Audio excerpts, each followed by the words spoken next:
And if you're coming out of Roseville now, headed toward town, you'll slow down right about the Antelope Scales. Things pick up once you hit the I-80 split. Westbound 50 still hitting the brakes at Watt Avenue, and coming in from the south, northbound 99 starting to slow up at Fruit Ridge Road. Your traffic brought to you by our friends at ZeroResSacramento.com. It's 7:15, and here now is Dan. Dan? Well, Sean, the result from District 13, the congressional district, turned out just as we thought it would. Duarte, the Republican, lost by a mere 187 votes. Where did those votes come from?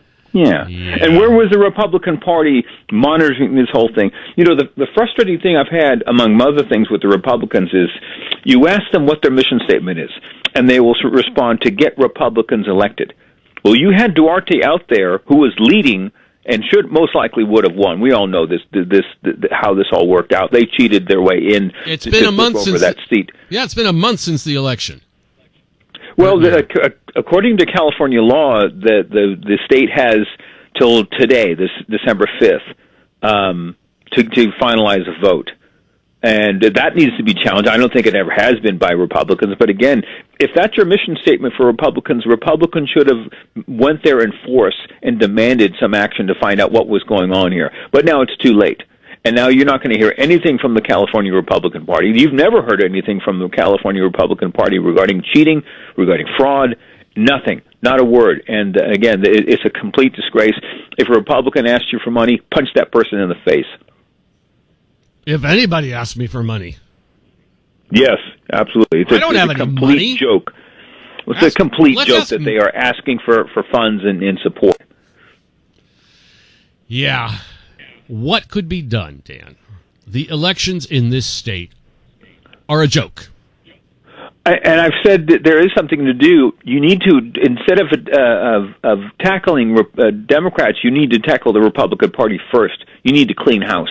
All those people need to go. That's a long story, but we need actual people to volunteer. That's a tough task to do. Because again, I've done that years ago. It was extremely frustrating. I was always angry after every Republican meeting. Again, they were so frustrating and so stupid and had no direction whatsoever. And this is a direct result. But anyway, enough about that. And there's also Shifty Schiff, who won rather easily, which is annoying. That's it. They're completely annoying. One thing about these not impeachments, what is it called? What Biden has done? Pardon. I'm drawing a blank on it. Pardon? Pardon. Thank you. Pardon me for not remembering. Now, here's the thing. When you know what your opponent is going to do, you're kind of in the driver's seat. We know Biden is going to pardon the rest of his family. He has to, because he's protecting himself, and that's what this is all about here. If you know that's what is going to happen, you act accordingly. You go preemptive with this sort of thing. You say, "Look, Biden, you know you're corrupt. Your family is corrupt. We know what you were doing with Ukraine, the Burisma energy company, and so forth." You call him out before he does it, because he's going to. He has to within the next week. He pardoned his son because I think there was a sentencing today or maybe in a few days, so he had to get it in front of that before the sentencing. And again, he has to do this before he leaves office on the 19th.